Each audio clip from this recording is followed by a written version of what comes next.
Hi, I'm Ben and I'm the former community officer here at the SU Bath. Welcome to the NeverOK training video. The purpose of this video is to show you how to identify and deal with some common harassment situations. We'll be hearing from some representatives who work in establishments participating in the NeverOK campaign and answering some common questions. This training is important for keeping our customers and our staff safe and making our venues and city a safer place for everyone. It's important to remember that anyone can experience harassment or assault at any time. However, 1 in 5 women have experienced sexual assault in the UK, whereas 70% of women have experienced sexual harassment. Members of the lesbian, gay, bisexual, transgender plus community are much more likely to be victims of sexual assault and harassment. And it's also important to remember that around 90% of the most serious sexual offences are perpetrated by non-strangers. Harassment and assault are not always motivated by sexual reasons based on gender. We also need to be aware of homophobia, racism, disability discrimination and other forms of offensive behaviours towards those with protected characteristics. My name is Harriet Martin-Jones and I'm Vice President Opportunities at Bath Spa Students' Union. And I'm Enya Jane Battersby and I'm VP Community at Bath Spa Students' Union.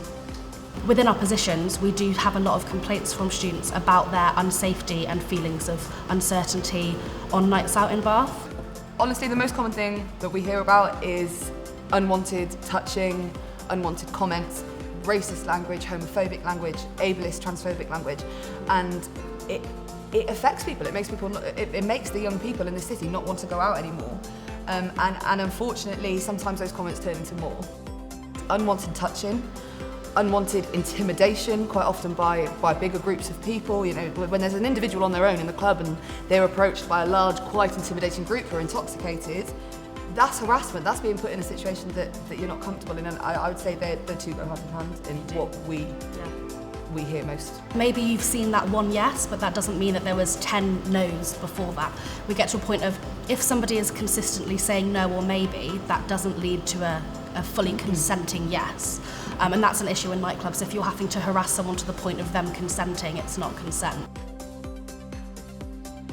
Hello, my name's Zachary Keeler-Walker. I am the owner and director of Midas Security Services.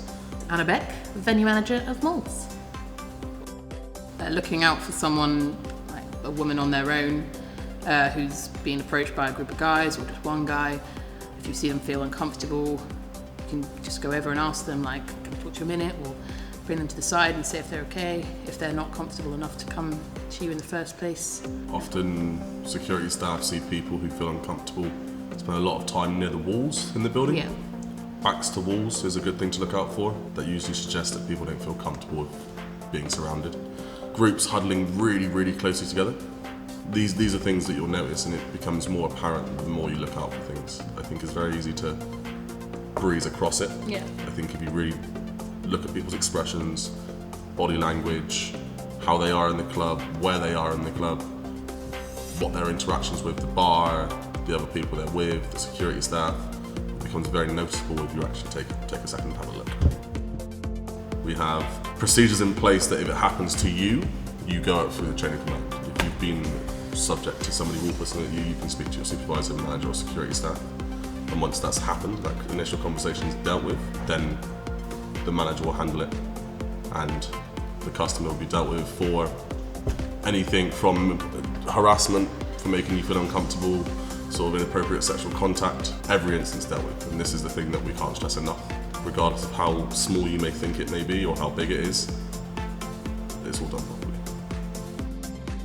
So what happens next? You need to make sure the victim of the harassment is duly looked after. First of all, belief. Take the claim very seriously. There should be no judgments. Secondly, listen.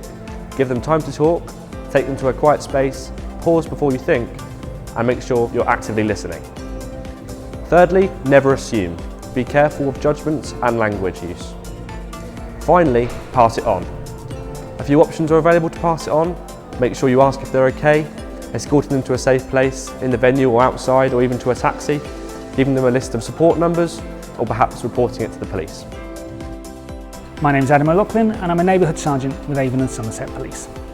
One of the things that we're very mindful of in the police is that people can sometimes feel nervous about calling us because they think they're about to waste our time, or it's something that they don't think we're going to take particularly seriously or think is important. And none of those things are true. We know that a lot of people go out and have unpleasant things happen to them that shouldn't happen, and that they should be confident that if they do call us, that we will take them seriously.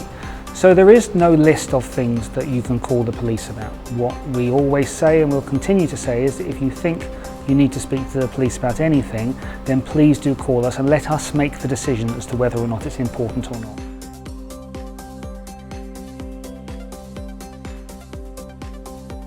Probably the most important things that we will always need to know is the name of the person who's calling us and how we can get back in touch with them and where they work or where they are, and also the name and contact details for the person to whom the report refers. So that firstly we can find them if we need to, but also that we can search our systems to make sure that we may have come across these people before, we may have addresses for them, and there may be information they haven't told you that could be really important to us that we need to know about in advance.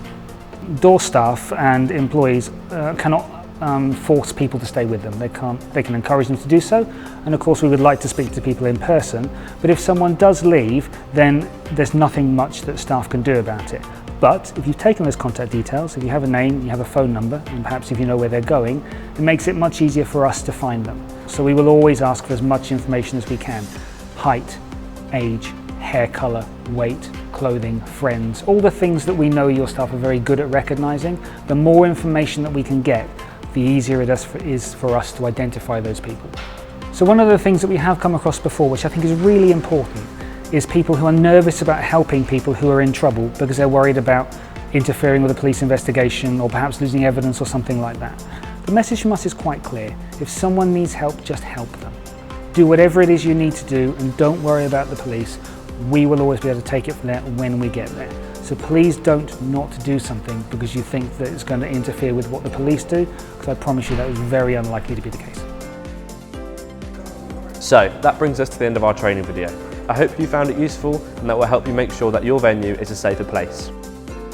When customers have come back into the venue and thanked us for helping them. We don't need a thank you. We do this job because we want to do this job.